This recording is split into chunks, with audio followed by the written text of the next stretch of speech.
Hello everyone, and welcome to today's episode of Craft Cut Magic.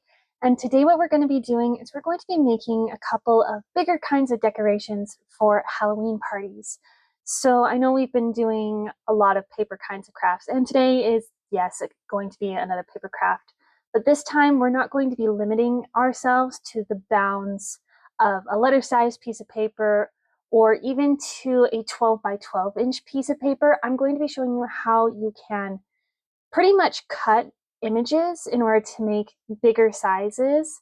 And it does technically still leave a couple of marks, but it's the best way that I have found in order to create larger images with materials that aren't as large as you necessarily want your project to be. So let's go over the materials that you're going to be needing for this project. All right, so for a project such as this, you're probably not going to need very many different kinds of materials, which is pretty good. You're probably going to want some colored cardstock. I have 12 by 12 inch paper right here, but if you just have letter paper on hand, you can definitely just use that as well. You'll just have to adjust your sizing to kind of match. And when we get to that part, of course, I'll show you how that works.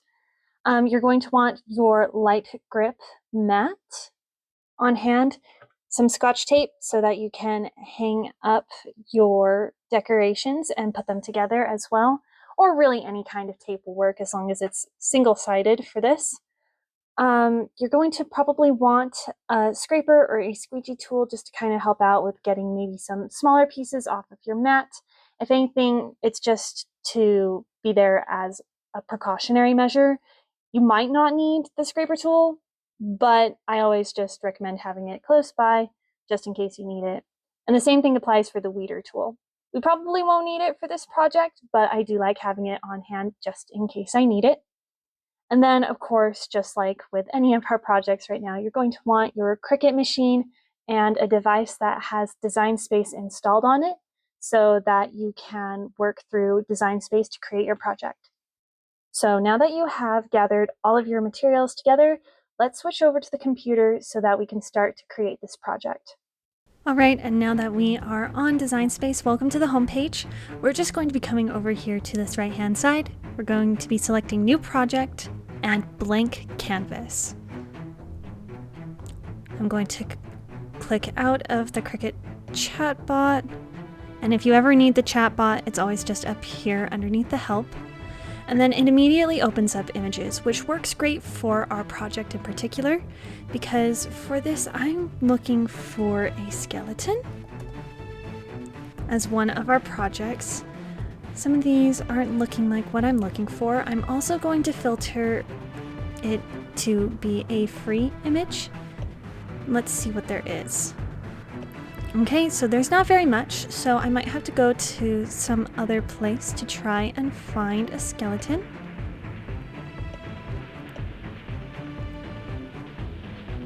So let's see what we can find.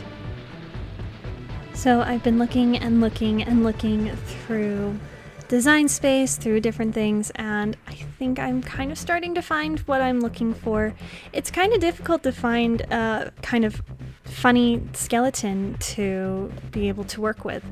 So I've typed in different things and nothing's really been necessarily singing to me, but I do think I've found something that I'm going to like for this project, and it's this skeleton right here doing a handstand.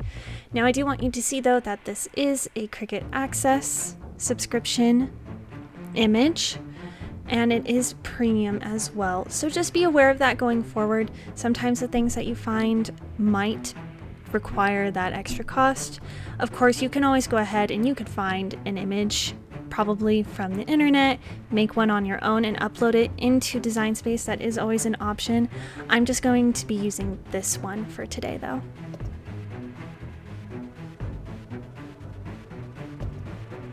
And now that we have added it onto the canvas, we can kind of see what we're looking at in terms of sizing and piecing this whole thing together, which is great and fantastic. So what I'm going to do is we're going to actually be changing the size of this, and mainly it's going to be more in height. Then width, though, for some of these pieces like the pelvis, I'm going to have to be careful with for the sizing in terms of width, but you'll see that here in a minute. So I've gone ahead and I zoomed out a little bit on our canvas. Also, I don't know where those lines went for our grid, but I just brought those back in. Now we could go ahead and we can change the sizing. So I'm just taking that corner and I'm just clicking and dragging across to start changing the size. And when I think about it, I probably want it longer than 12 inches, of course. But I'm thinking for the sake of this project, I'm going to say that the largest I want this project to be is probably about 24 inches. And pretty much that would take 2 of the 12 by 12 sheets of paper, right? So I'm just going to come up here. I'm actually going to close out of images as well. That way I can see more of these different kinds of tools up top. So now that we have taken care of that, oh, I just decided to make my project bigger. Haha. Now that I've made the project the height that I would like, now we can go ahead and we can start doing what I consider to be one of the parts that can be somewhat tricky for this kind of a project. And that's just because now we have to start trying to figure out how we're going to arrange everything onto different sheets of paper. So for example, with a skeleton, of course, you want a skeleton to more than likely be white. For this project in particular, and to make it show up better when I show you the final project, I am going to probably be doing my skeleton in gray paper instead of black, just so that you can see it a little bit better. Just kind of keep that in mind going forward. And so because I am going to choose to do gray paper, I can actually put this on 12 by 12 pieces of paper. So what I'm going to do now is I'm going to change the color to more of a gray. And now I'm going to bring in a shape, just a normal square shape. And then I'm going to go back out of shapes, and now I can change this to the size of our paper. Now, if you remember, I said that we are working with 12 by 12 inch pieces of paper. One thing that you'll notice over here on the size is that it's going to tell you that, hey, you're out of sizing. The image is too large. And then it gives you the sizing that you need. So we need the image size to be 11.5 by 23.5 inches or less. Now really what we're going to be working with is the 11.5 inch marker. And the reason that we're working with that is because we are working with a 12 by 12 inch mat. If you had a light grip mat that was 12 by 24 inch, you could definitely work with that. The problem there is that now you're diving into territory where most paper can't be found in a size beyond like 12 by 12 inches. At least not that I've ever seen in a craft store. So we're going to be working with the 11.5 inches. So we're going to change the height of our shape right now to 11.5. And now we know that this is what we're going to be using for our project. And I'm just going to go ahead and make it some random color. And now we're going to take the skeleton and we're actually going to change which layer is the top and which layer is the bottom. And so now you can kind of see I'm looking almost like a puzzle for what's going to go where. So I can already see that the legs are going to be able to fit by themselves onto this piece. So what I'm going to do is I'm going to duplicate. And then I'm going to be slicing the image. so that we can get each piece individually. And we can just delete those slice results. If you wanted to, technically, you could go ahead and you could keep some of these together. I'm not going to. I'm just going to continually duplicate the square so that I can maneuver as I see fit. And now you're probably going to see that for the other leg, I have to do a little bit of maneuvering to make it so I don't accidentally slice the pelvis and the hips off of our skeleton along with the legs.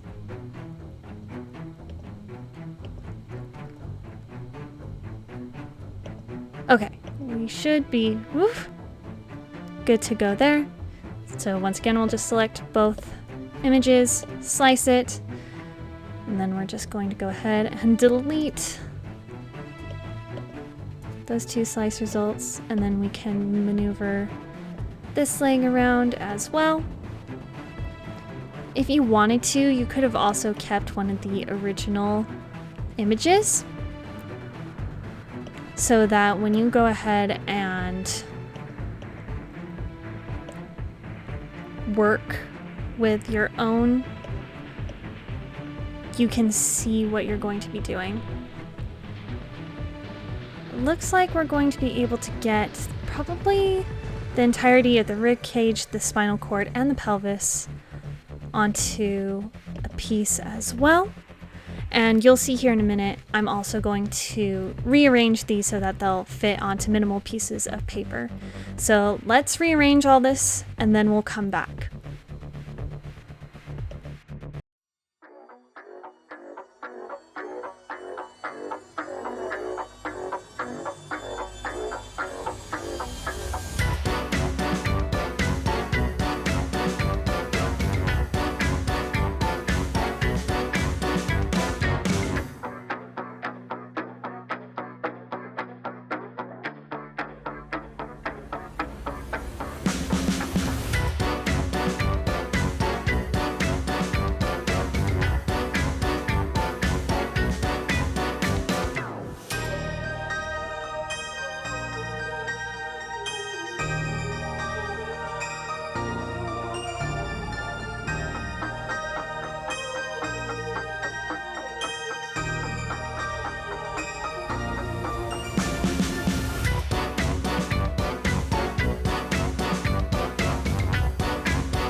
So you might have seen I actually started to stop slicing everything and I started to contour things out instead. I don't think it necessarily matters which way you do it. Both involve a couple of steps, whether you slice the images to get them into individual pieces or just contour the entire image out. Either way, you're going to need to duplicate and you're going to have to continually do either contouring or slicing one way or the other. So I don't think it really matters which way you choose to do the project in terms of that part, But just know if you do decide to contour, you have to come down to contour, and then you have to hide what you don't want to show. So whether you hide all the contours and then click what you want to show, or whichever way you choose, just know what you're deciding on. So now that we have all of our pieces here, I'm actually going to do one more thing, and that's going to be slicing this actually one more time. And the reason I'm doing that is because I do want all of these to fit onto an 11.5 piece of paper. And right now, if I select on some of these, you can see, especially with the foot, see how the image is so crazy out here. Sometimes with Cricut, it doesn't matter if for some reason the image is only taking up this part of the full image box. For some reason, it will still like to say that it has all the space and that it needs it when you cut it. And you don't need all of that space. We have it aligned on here just fine. So I'm just going to take this, and I guess possibly attaching them all together. Let me try that real quick. Let me see if I can. Oh, good. See, look. So it already works. I'm just going to attach them all together. And so now this should all print onto one piece of paper when we go to cut out our project. So perfect. That works. And you shouldn't have any of those wonky, crazy angles for your image pieces now.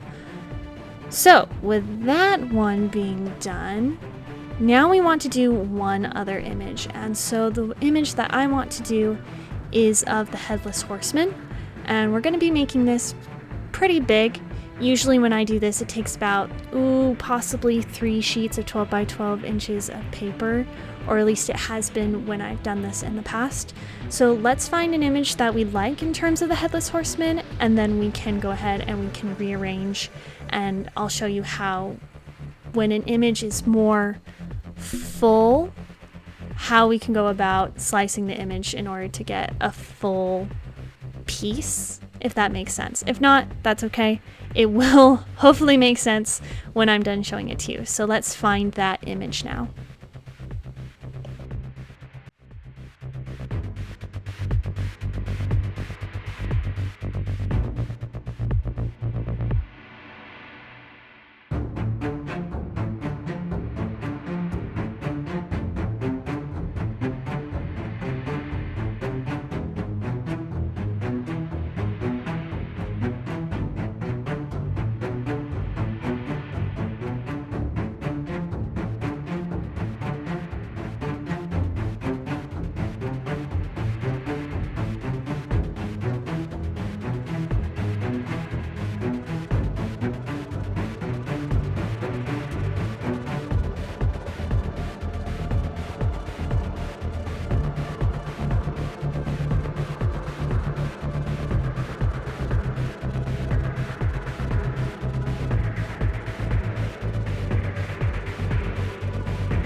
Alright, so I did find an image of the Headless Horseman that I am good with using.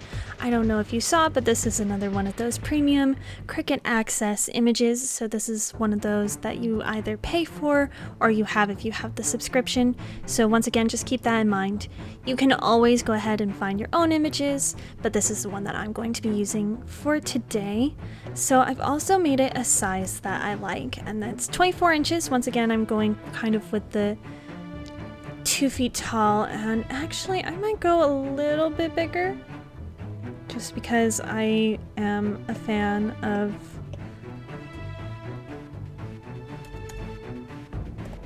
this character and I really like the way that it looks.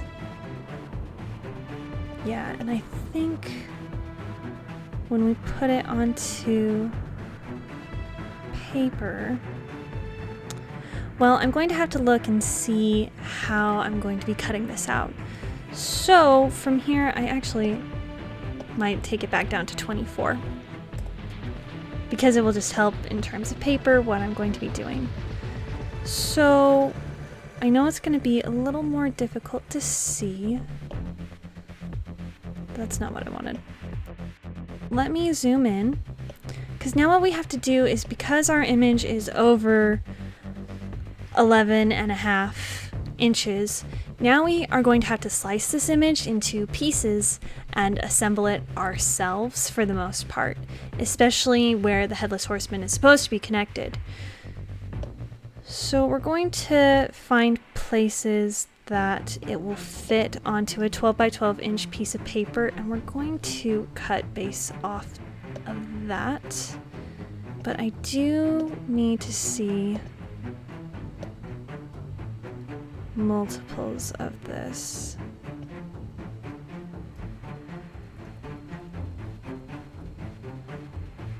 Just to kind of see what I'm working with. And this is something that you can also do when you are more... I'm trying to think of a good way to say it.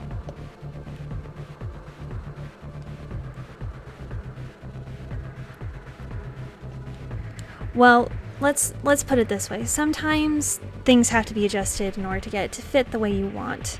So as you can see, I just took our image down a little bit to make it fit on here. There are certain things that I already see that I'm not going to like completely. So I'm going to have to duplicate this image. And I'm already going to lay these over each other because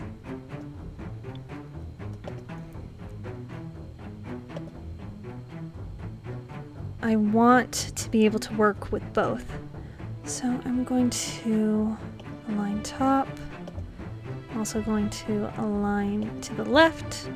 So now both of those pieces are over the top of each other, mainly because of the pumpkin. It just barely hits right here. And I just want the pumpkin to be a full image. Now, I also want you to know that there is a possibility that there is an easier way to do this. This is just the way that I know how to do it, and that's why we're doing it this way. If you have easier ways, of course, please do your tricks, because anything that saves you more time in terms of projects is going to be a lifesaver. So I'm just going to go ahead. I'm going to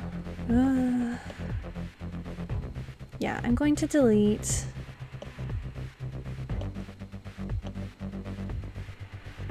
that, and I'm going to delete the yellow behind it.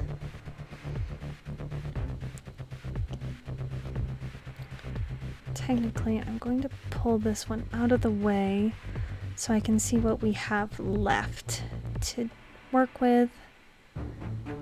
Because what's nice is that I can always realign it once again here in a second. I'm going to zoom out, and so pretty much what we're going to do now is we're just going to keep taking our 12 by 12 pieces and we're going to keep aligning it. So soon what's going to happen is we're going to just have a ton of these different kinds of pieces, just like this, that we will be able to cut for our final project. So let's get into that.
Okay, perfect. So we're pretty much almost done with getting everything set up.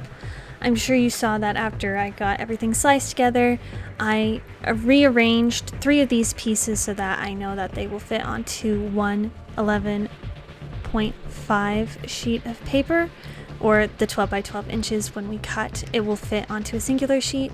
So I'm going to need 3 pieces of black paper, 1 of gray, and then there's one more thing that I want to do on this project, and that is I want to put orange in the pumpkin for the Headless Horseman, because I just think that that will add a little bit of detail, and I think that will be super fun. So what I'm actually going to do, so I'm going to come in here, and I'm actually going to detach what I had attached. Hang on. There we go. So I'm going to detach this for a second. I'm going to take this, duplicate it, pull it out, and I'm going to attach those layers back together, because now I want to contour these things, but not the pumpkin. Actually, wanting the pumpkin. So, and I want it to be full because I can put the face over the top. And it looks like there's a little piece somewhere. Aha, there we go. Now I'm just going to go ahead and make this orange. So this will be good for a regular 11 and a half, well, excuse me, 11.5 by 8.5 or a letter size sheet of paper for this pumpkin right here. So I think we have all the pieces that we need to cut out these projects.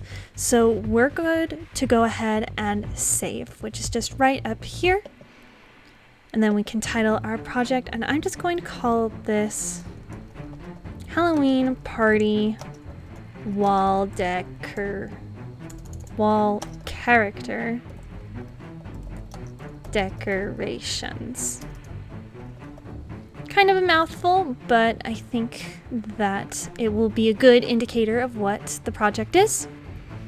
And now that we have our project saved, what we can go ahead and do from here is we need to do 2 things. First, we need to make sure that our Cricut Machine is turned on, and we also need to make sure that the Bluetooth on the device that we are using is also turned on. So when we reach that step coming up, we don't have to worry about anything from there. So take a minute, turn on your Cricut Machine, turn on your Bluetooth for your device, and then we will continue on.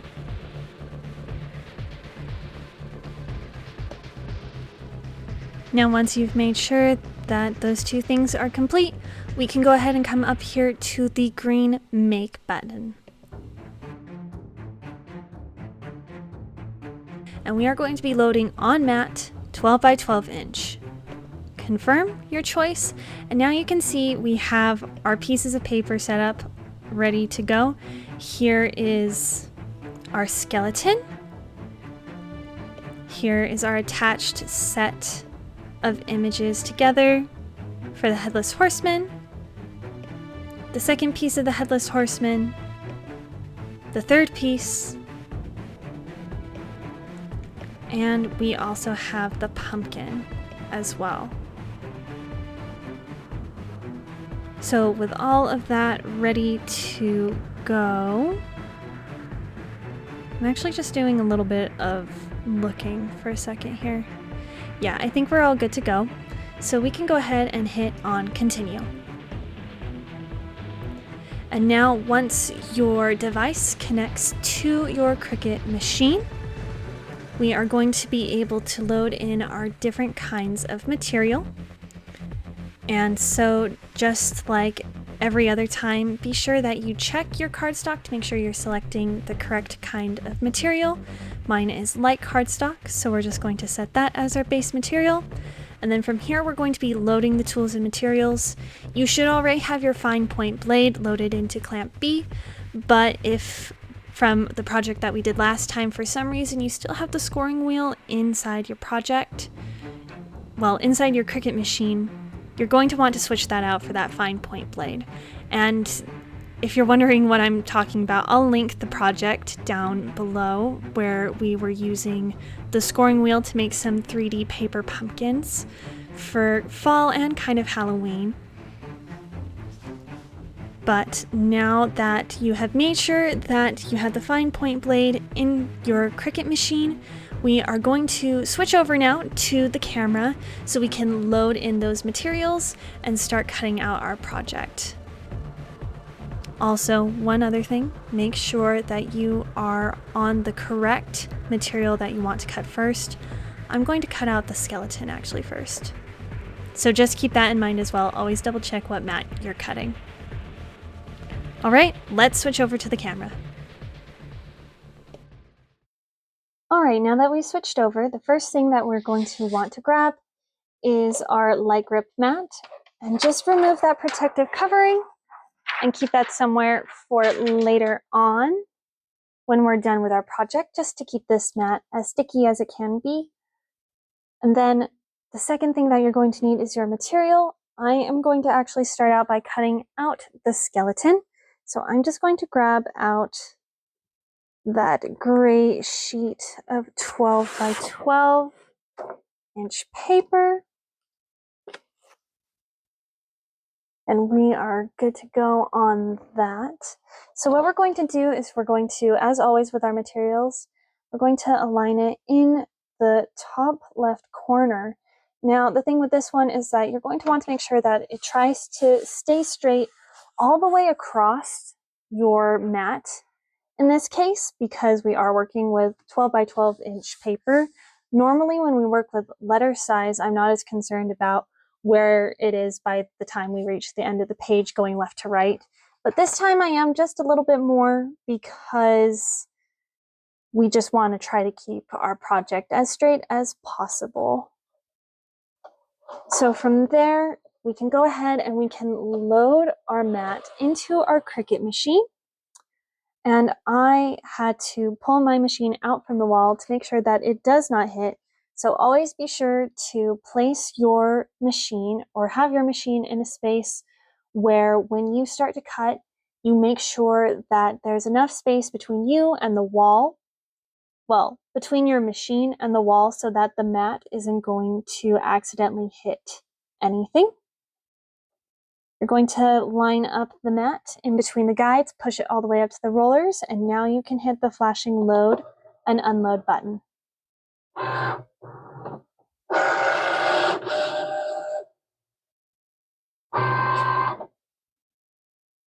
Okay, perfect. And from here, we're just going to hit on the flashing go button, and we're just going to continue to cut out each of our projects and each piece of paper until we have everything complete for our project. Now, one thing that I want you to know is that when we're done, we're going to try our hardest to keep this piece of paper as a template. So when we go to remove it, and I will show you in between our time lapse, but when we go to remove the piece of paper that has been cut, we're going to try to keep it as close to together as we can be, just so that we have the template for when we place it on the wall. And I'll show you a little bit more what I mean when we get to that point. But for now, let's get started with cutting out our project.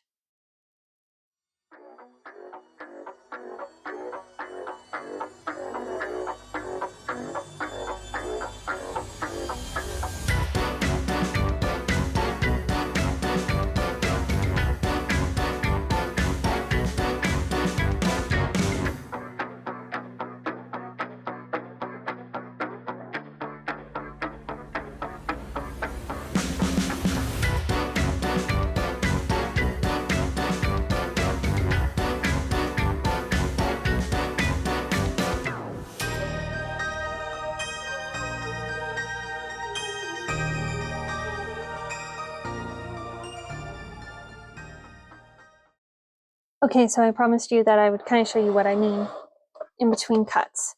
So I'm just going to gently start kind of trying to roll back this piece of paper. And I'm also going to try to keep these pieces as close to, well, I guess that's the wrong thing to say. I'm trying to keep these pieces in order. So which ones go to which foot, which pieces go to which leg. We're just trying to keep everything as close together as we can get. So when we finally reach the time where we are putting our final project up on the wall to display, it's not as much of a hassle in terms of, okay, what goes where. So I'm just kind of putting all of the pieces organized off on the side. If you wanted to, you could grab your weeder tool for this. I just don't feel like it's that necessary currently. So both of the feet. And as you can see, I'm trying to be as careful as I can be with our piece of paper. And now since my mat is a little bit older, this is coming off really quite nicely and in one piece. I'm actually going to just take this off now because the rest of it I can handle. So here is our template that we're going to be using later. So keep this nearby for when we go ahead and we hang up our project. So now we're just going to take everything off here, try to keep it as organized as you can be, and then we're going to continue on with the cutting.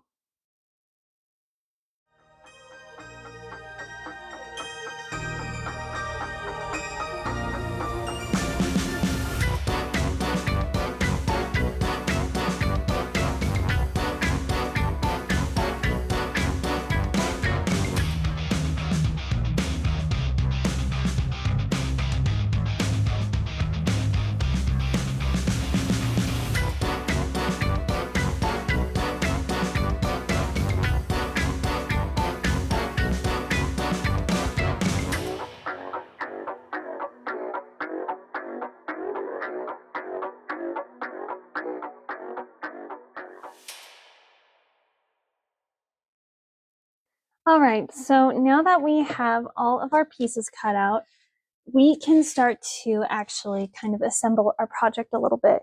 And I know that might not make a whole lot of sense because really for this, the two projects that we've done, we really only need to figure out how to assemble the Headless Horseman because the skeleton can just go up on the wall. So I'm just going to start taking the pieces of the Headless Horseman, and we're going to start to assemble him.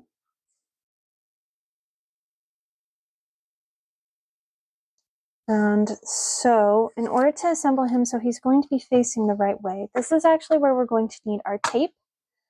And the best way that I have found to do this is to just line them up as best as you can. And then I'm just going to take a small piece of tape.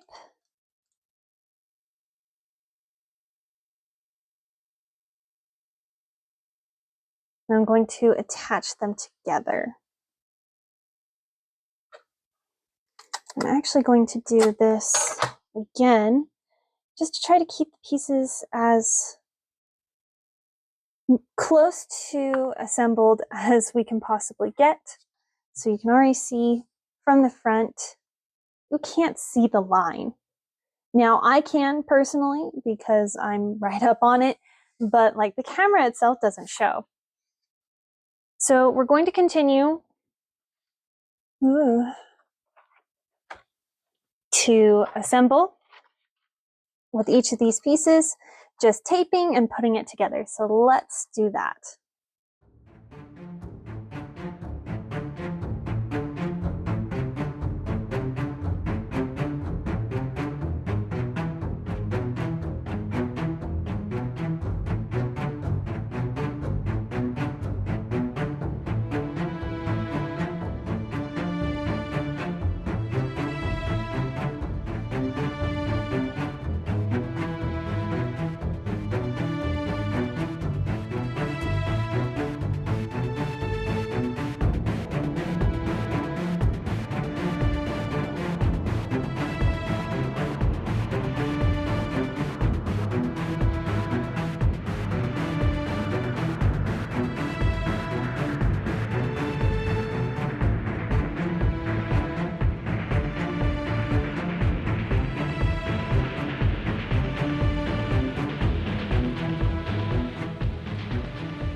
Alright, so as you probably saw, I was using a bunch of different kinds of template pieces.